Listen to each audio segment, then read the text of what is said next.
Same są umumy raciborskie, które się nazywa Jet Amonetius Anci. Mono tukej było pierwsze zdanie we śląskiej godce. Nie wiem, czy ten ksiądz z nas jaja robił, czy to na serio tak godą, to Racibórz dotknie jakoś katastrofa albo go zaleje.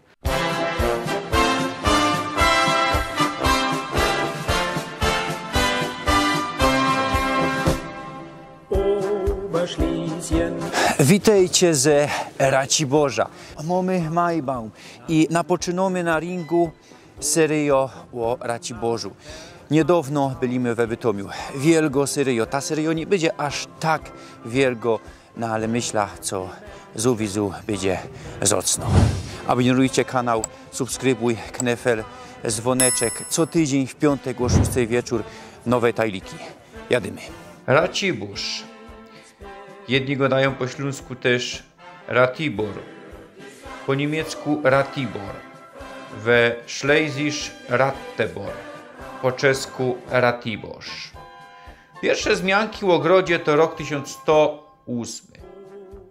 Miasto lokowali na flamandzkim zakonie w roku 1217. Wcześniej od polskiego Krakowa, a nawet wcześniej od Wrocławia i wielu innych śląskich miast. W tym samym roku lokowali Opole. Jest to jedno ze najstarszych miast na Śląsku. Na Górnym Śląsku starszy jest ino Freudenthal, dzisiaj Bruntal i Łopawa. A na całym Śląsku starsze są ino Dolnośląski Goldberg, dzisiaj Złotoryja, i Löwenberg, dzisiaj Lewówek. Kole Łopola jest to historyczne główne miasto Górnego Śląska.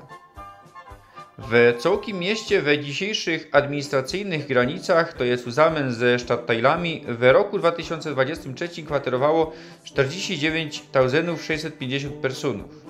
Głównie w XX stuleciu do Ratibora dokupowali okoliczne gminy. Nie będę ich teraz wymieniał, bo każdą z nich za niedługo w ramach tego cyklu nawiedzymy ze kamerą. Jest 12 Stadtteilów. We wszechobecnym cenzusie z roku 2021 9,24% personów zadeklarowało śląską narodowość. Niemiecko zadeklarowało 2,72%. Jedni wpisali dwie narodowości. W Abstimmung 20 marca roku 1921 w Ratibor większość welowała Niemcy, 90% personów. Trzeba wiedzieć, co wtedy większość dzisiejszych Stadtteilów Ratibora było osobnymi gminami i welowały inaczej. Rattebor został w Reichu, w ramach nowej prowincji Oberschlesien, co powstała we większości na placach dawnego Regierungsbezirk Oppeln. Racibórz leży we prostej linii 70 km na zachód od Katowic. Towarzyszyć mi będzie Natalia Klimaszka. Dziołcha stąd. O Raciborzu wiesz wiele, nie? Kwaterujesz tutaj. A my na początku pogadamy sobie o Rathausie. Rathausa, którego już nie ma. Na większości ringów ze średniego stulecia stał, albo dali stoi Rathaus na szczotku. Tutaj na szczotku były sukiennice, Rathausa nigdy nie było. We XIV stuleciu stanął tutaj na eku ten Rathaus, pra? Potem na początku XIX stulecia postawili nowy, klasystyczny, no i Sowiety zbuliły we 45. Ja? No w zasadzie on stał po 45, on był zniszczony tam lekko, ale no, szło go jeszcze odratować, ale no niestety mocne cegły poszły na Warszawę, na odbudowę tej Warszawy. I są takie zdjęcia właśnie, kiedy tutaj ten kościół mimo dachu i ten właśnie Rathaus mimo tego dachu. No i piękny był ten Rathaus, no ale no, bardzo go szkoda, nie? Oczywiście. A obecny Rathaus to w ogóle jest we fabryce czekolady po przemysłowcach, Sobczykach. i to będziemy dalej gadać o tym. A te kamienice na tej pierzei są nowe, nie? One są nowe i nie trzeba tu spojrzeć, tu jest jedna tako cinko kamienica, jaka jest w Finanse i ta bez małaś kamienica jest oryginalna jeszcze przedwojenna, nie? Bo tam se nie dokopali nawet jeszcze do piwnic. One są tam zasute po prostu, nie? Ale to wszystko jest tu na tym rynku odbudowane. W ogóle tu wszystko jest odbudowane. Tu ewentualnie ta kolumna jest oryginalna i te kościoły, nie? Ale to wszystko, co tu widzicie, to jest odbudowane w latach 50. Nawet no, te na ten kamienice, styl. co na zaczątku żeście widzieli, co wyglądają, choby miały po raz lot. Genau. Odbudowane, Ja. Przy ringu mamy jeden z najstarszych kościołów na Górnym Śląsku. Kościół Farny Marienkirche pod wezwaniem w niebowzięcio Panienki. Apostoł w roku 1205, jeszcze za pierwszego górnośląskiego piasta Mieszka Krzywonogiego. W 1300 roku zgorął, odbudowali go gibko, potem gorął jeszcze we XV, XVI, XVII, XVIII stuleciu gorął i był niszczony od wojen, no i ostatnio w roku 1945. Należy też wspomnieć, że ten kościół został wybudowany właściwie przez Flamanczyków, którzy tu przyszli. Flamandowie i Walonowie. I też właśnie ten kościół stanowi taką pamiątka po owce raciborskie, bo tam też był jej grobowiec, ale on spłonął i niestety to se nie ostało, ale będziemy o te owce więcej gadać, bo w muzeum tam właśnie to było jej miejsce życia. No i tam dużo jest pamiątek z tą owką związanych, różne obrazy, jak ona też wstępowała do tego zakonu, tam był taki obraz. I będziecie wszystko widzieć. Mamy jeszcze barokowe stale, elementy, barokowy ołtarz. Toż dryny nie mamy inogotyku, bo tak richtig to jest wczasno-gotycki kościół. No i mamy też kaplica, co je mianowano polską, co powstała we XV stuleciu po hajach germańsko-słowiańskich, tak bych to powiedział, choć go dają polsko-niemieckich. Drugi kościół na ringu, tak było we miastach ze średnich stoleciów. Kościół też rzymskokatolicki, bo niekiedy mamy na ringu ewangelicki, katolicki. Ta sama fara.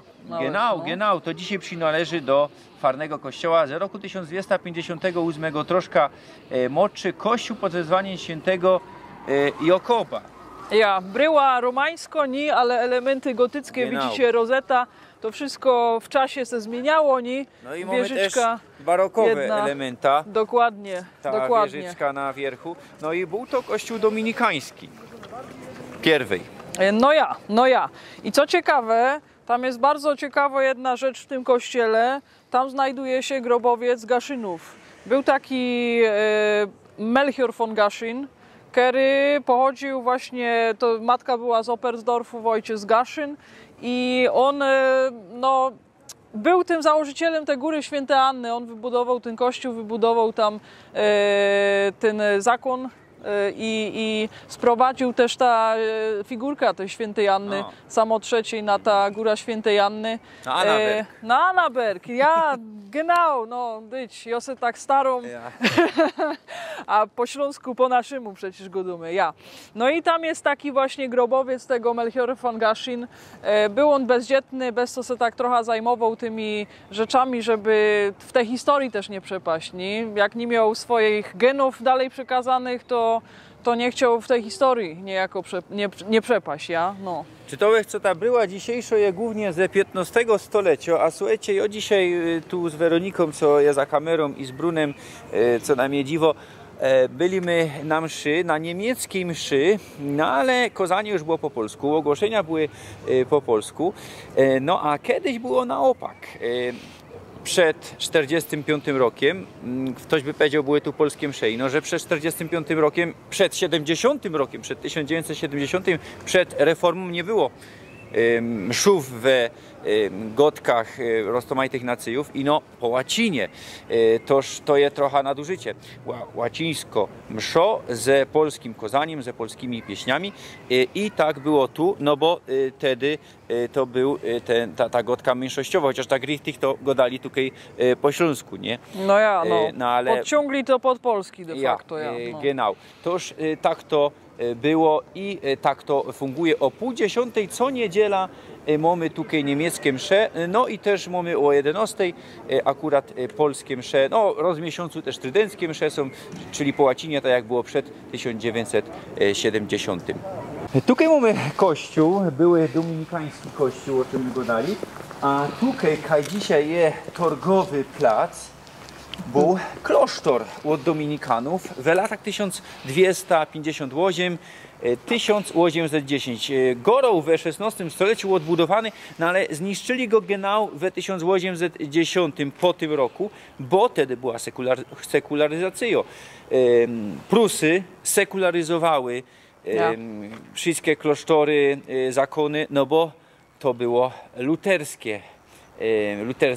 kierunek, można powiedzieć pierwsze luterskie państwo na świecie, nie będziemy tego duplikować, 1525 Albrecht von Hohenzollern, wiecie, przeładzi na luteranizm, dobre. No i nie ma tutaj dominikanów. Dycki w czwartki teraz, dycki w czwartki mamy tu dzień torgowy, nie? Podobnie chyba je w Rybniku, ale też co należałoby zauważyć, jak ta sekularyzacja była, był taki ksiądz Bernard Bogedein, biskup Bogedein. I to był niemiecki biskup, kaś tam na ścianie zachodniej lubuskim urodzony. I on, co ciekawe, on chciał uratować ten katolicyzm na tym Śląsku. I co on zrobił? On zrobił taki trochę głupi ruch, bo spolonizował ten kościół, żeby po prostu oddzielić tych Ślązoków, ta warstwa, ta katolicko, inne szkoły im zrobić, żeby zrobić im alfabet łaciński, a nie ten Kurenschriftem, właśnie jak w tych pruskich szkołach to było pisane. I no ten kościół tak polonizował mimowolnie, trochę, bo chciał jakby zachować ten katolicyzm sam, nie? No i ten kościół, no teraz se godo, że to była ostoja polskości, nie? Ale skąd się to wzięło? I wzięło się to właśnie z tego, no.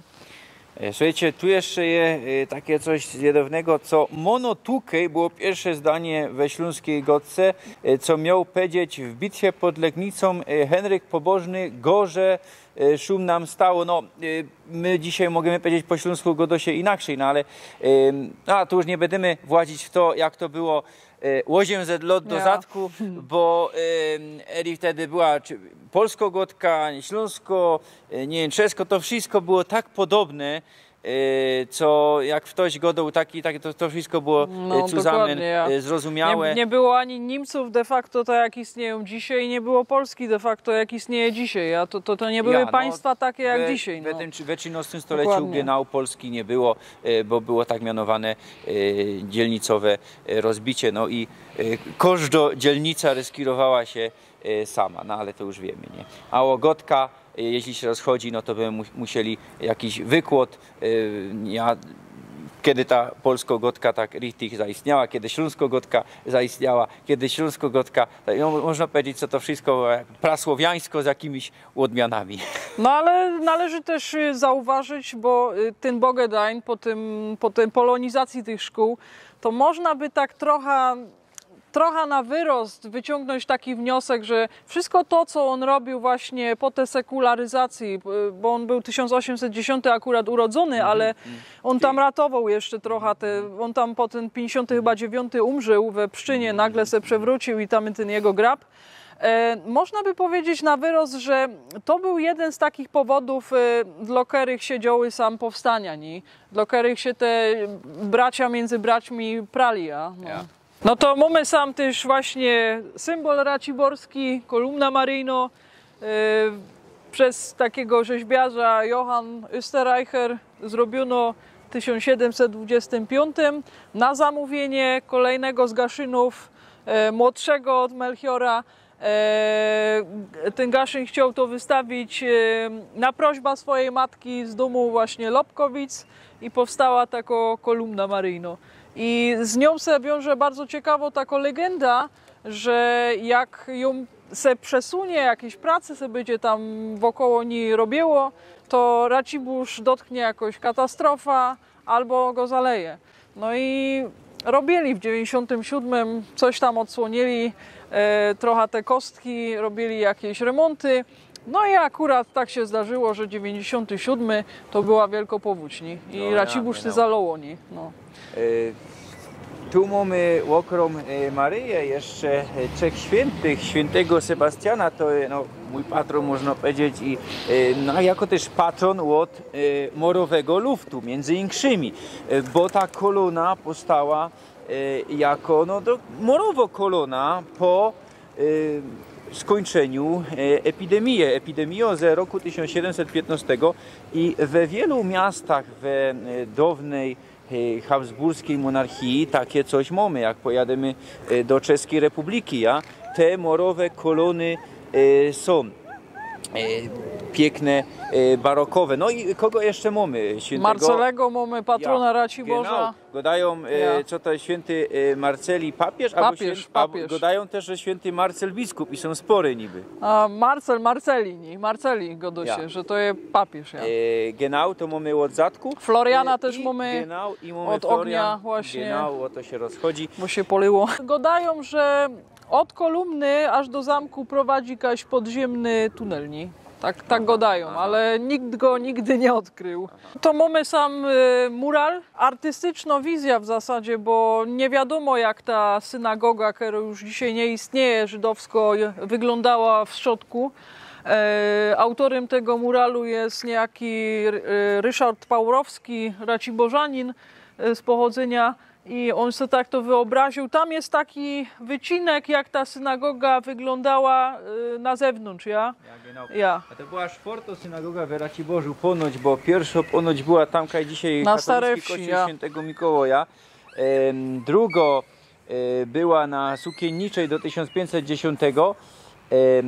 Trzecia stanęła tutaj w klasycznym sznicie w 1830, a nie skorzej ta, co tu jest przedstawiona w 1889 już w sznicie mauretańskim wybudowano, bo tamta była za mało. No i przetrwała w ogóle Kristallnacht. W 1938 roku nie zbulili nic i dopiero w 1958 Poloki ją rozwaliły. Czemu? No, na Warszawę poszło. Cegły poszły, Żydów sam nie było. No i wzbogaciła się ta Warszawa po nas. Musimy wiedzieć, co wiele synagog przetrwała na Śląsku II wojna i dopiero ją bulili za czasów polskiego komunistycznego rozkierunku. Tak samo było w Mikołowie też i innych, to już nie rozżegodą. Sam mamy Rathaus nowy, tak jak się wspominała, dawne fabryce czekolady. Ci ludzie, którzy ta fabryka czekolady mieli, nazywali się Sobczyk.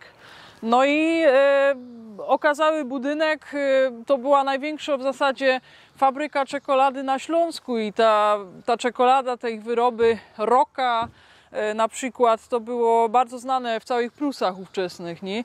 I oni byli Königliche Hoflieferanty, czyli królowi pruskiemu też swoje wyroby dostarczali, dostawali różne medale. No i właśnie po wojnie sam zrobili nowy Rathaus, a tam też jest ciekawe, bo tam też jest cały kwarter tych budynków wybudowanych, ulica Czekoladowa i tam są właśnie mieszkania, w których tam ci robotnicy z tej fabryki pracowali. No i też warto wspomnieć, że bardzo nowoczesna była ta fabryka. Ja teraz już nie wiem dokładnie, ale tam różne mechanizmy były, których nie było kaindzi na Śląsku, więc ona też bardzo tak zmechanizowana była. Mamy też taki mural, można powiedzieć, i tu się Asi Racibórz, co miejski zakon 1217, no naprawdę to jest się czym chwalić. No widać, co ten mural powstał już w czasach polskich, bo mamy 88 Adlera. Aha, richtig. No, a troszkę jeszcze o tym Adlerze, o tym wapieniu.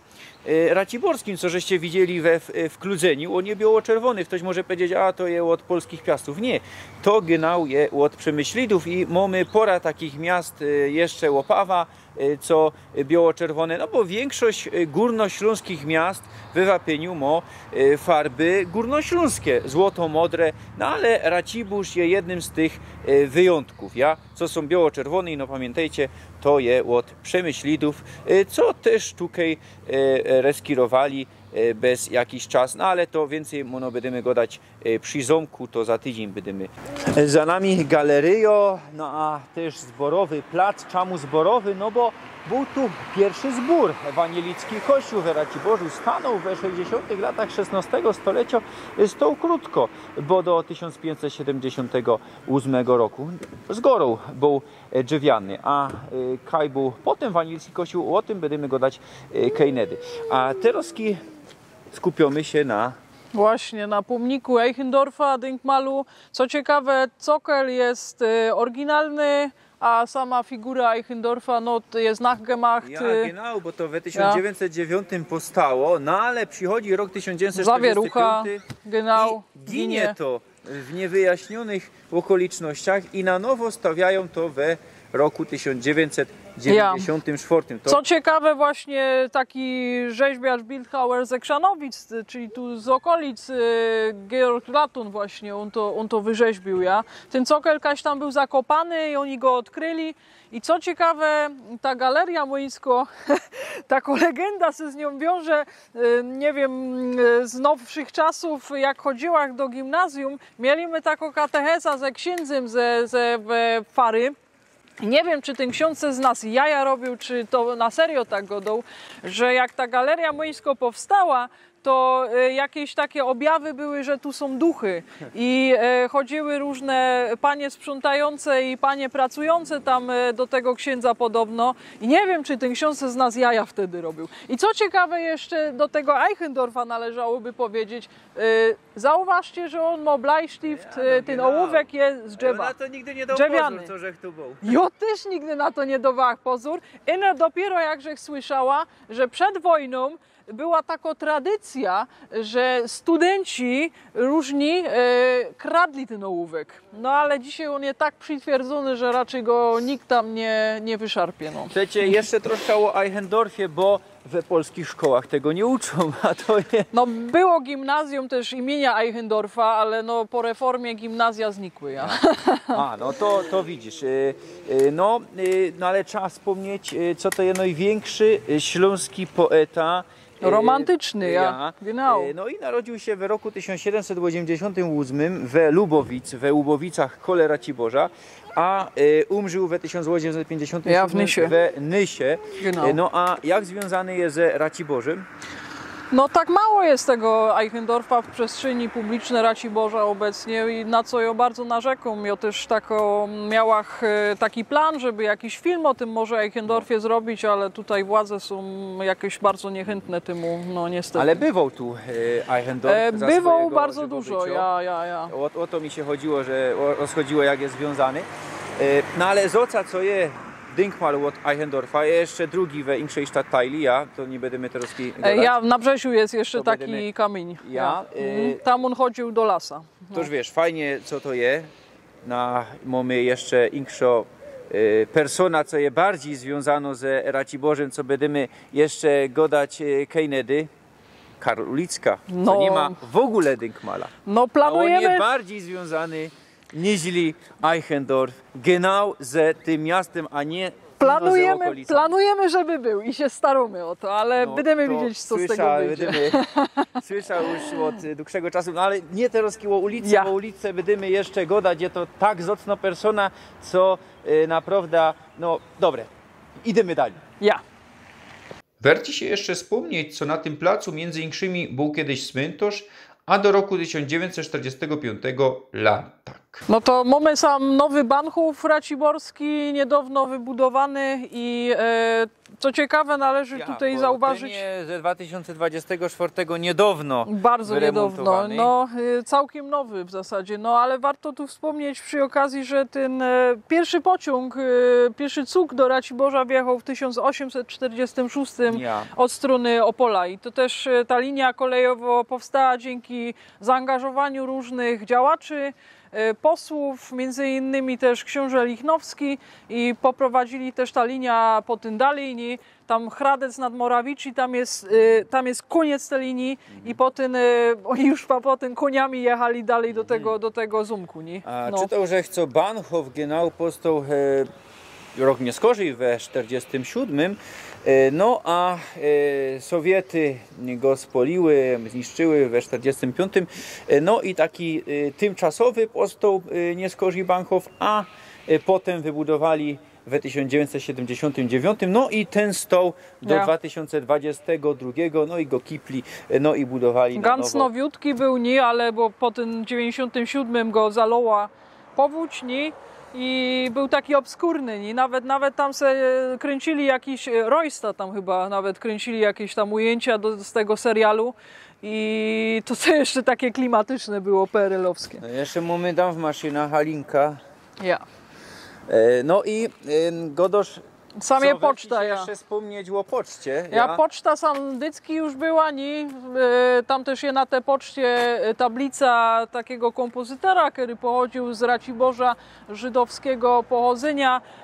Arnold Mendelssohn, kuzyn jakiś dalszy tego sławnego Feliksa Mendelssohna, który skomponował marsz weselny między innymi. I sam też jest za nami ciekawy hotel. No jak mamy Bahnhof, no to ludzie wysiadali z tego cuga, no i musieli często przenocować, Genau, no bo przyjeżdżali tu czasem na więcej niż jeden 1850 powstał ten hotel, czyli pora lot po otwarciu sam te linii kolejowe, Knittels Hotel.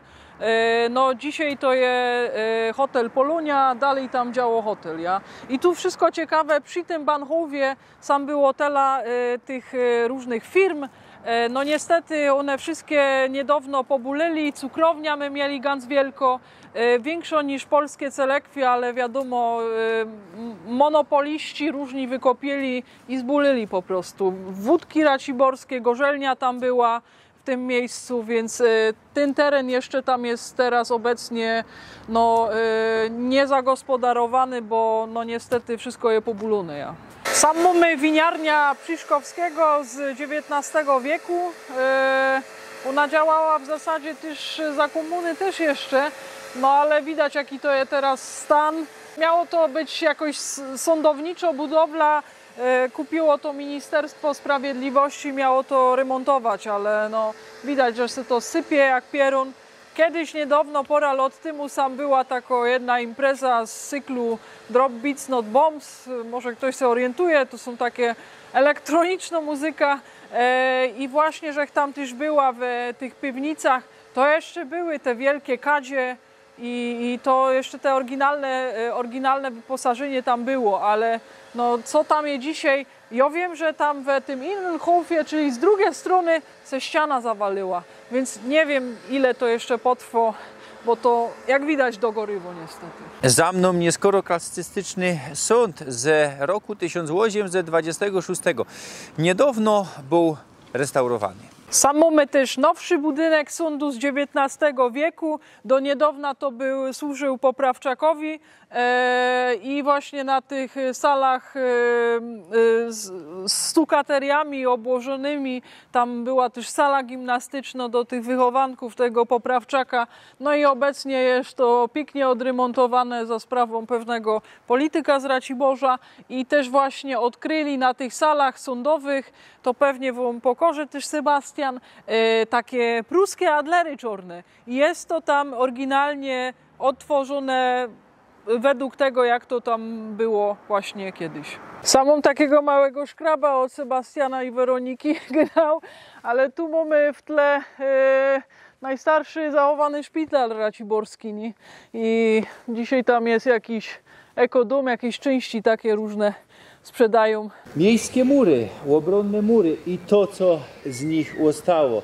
No, kolejnik mamy soc moderne, ziglungi, bloki postawione za komuny. No i jeszcze mamy fragment przy baszcie. Ja. Renesansowo baszta, jedyno co została. Większość tego, co dzisiaj godomy to, co było w obrębie tych miejskich murów. A te miejskie mury powstały we XIV stuleciu, choć tu mamy niespójne nowiny, bo czytał, że już w 1290 były zmiankowane, no nie skorzej były jakoś rozbudowane. Wiesz coś na ten temat?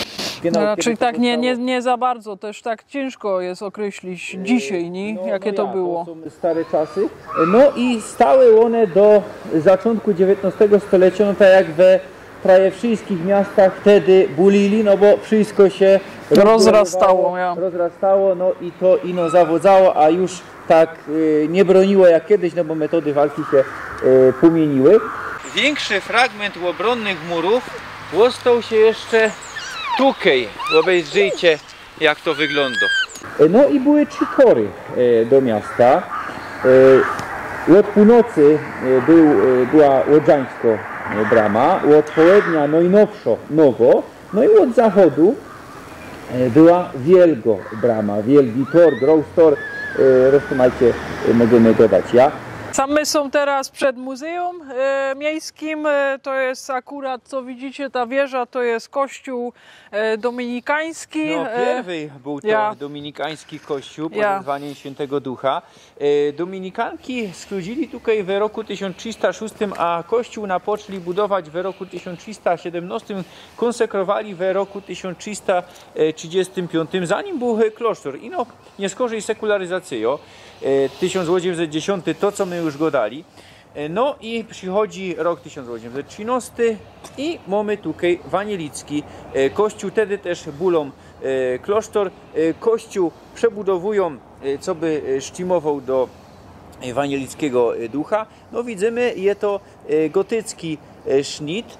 No a w XX stuleciu, w międzywojennym okresie, majstrują tutaj muzeum. 27 chyba powstaje muzeum, zostaje założone. W ogóle tu jest bardzo to ciekawe, ten kompleks, bo tam jest dalej szkoła i to też jest część tego właśnie klasztoru dawnego. No i w tym klasztorze same bogate panny w zasadzie mogły być, jako te lepsze zakonnice, bo to reszta to były jakieś takie pracowniczki, ale to niższego rzędu po prostu. To były zazwyczaj księżniczki i tu właśnie stąd se wywodzi też ta najsławniejsza księżniczka piastowska Owka, Świątobliwo. My są na placu Owki, genau. No i też tam są właśnie różne malowidła, co będziecie za chwilę widzieć. Po starym kościele. Genau. No a we muzeum chyba najsłynniejsze jest mumia. Mam nadzieję, co będziemy zaraz gadać. Zaraz będziemy gadać. Ja jeszcze chciałam zwrócić na taki fragment tu, taki szczegół, uwaga, tam jest napisane muzeum, nie? I tam te Z, bo to wiadomo, po niemiecku było museum, nie? Właśnie przez S. A te Z są tak charakterystycznie odróżnią od reszty, nie? To za czasów polskich pomienili, no. Genau. No to jest wiadomie. To idziemy.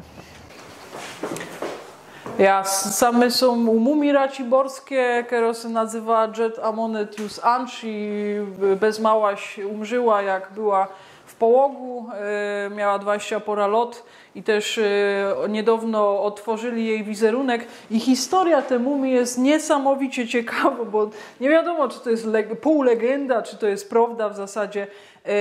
Szylorzowice, Schillersdorf, na granicy leży to koło chałupek.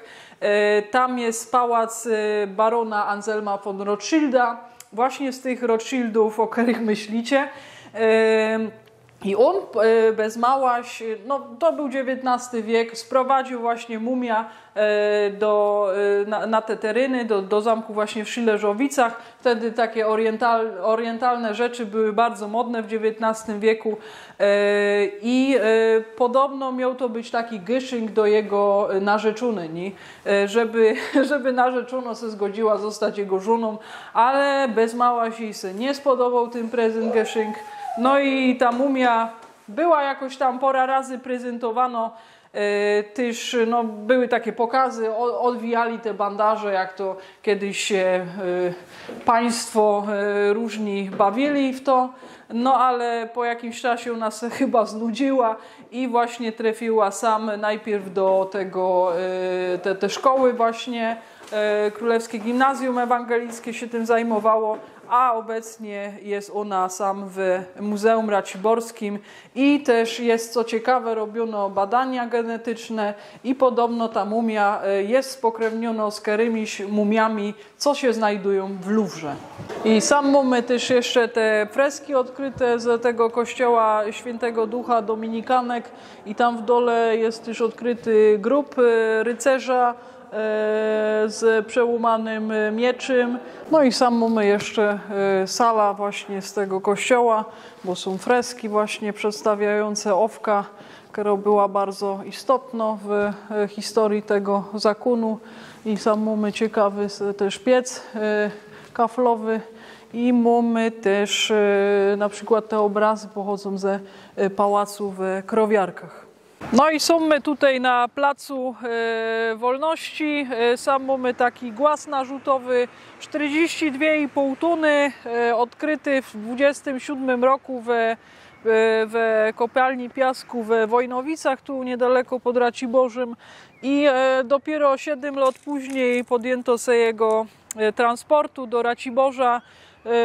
Był on transportowany specjalnymi kotłami na torach kolejowych, ciągnęły go aż 2 lokomobile i ten kamień został tu poświęcony na cześć poległych bojowników Sturmabteilungu i były tu wszystko wyryte między tymi właśnie tu na tym małym murku były wyryte miana tych męczenników. No i ówcześnie właśnie też ten plac się nazywał, mianował się, był poświęcony bardziej znanemu takiemu męczennikowi Horstowi Weselowi. Właśnie też wiadomo, że podczas rządów nazistowskich drugi taki oficjalny hymn narodowy to był właśnie Horst Wessel Lied Die Fahne hoch, dalej nie byda godać.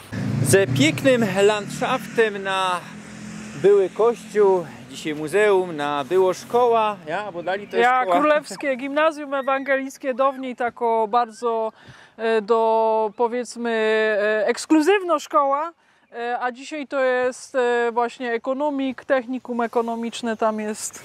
Żegnamy się z wami i dziękuję Natalii i widzimy się za tydzień w Zagrodach i we Ostrogu, ja?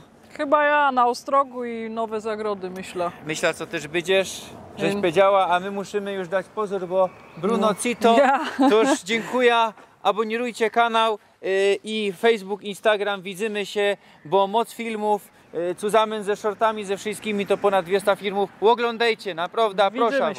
Widzimy się.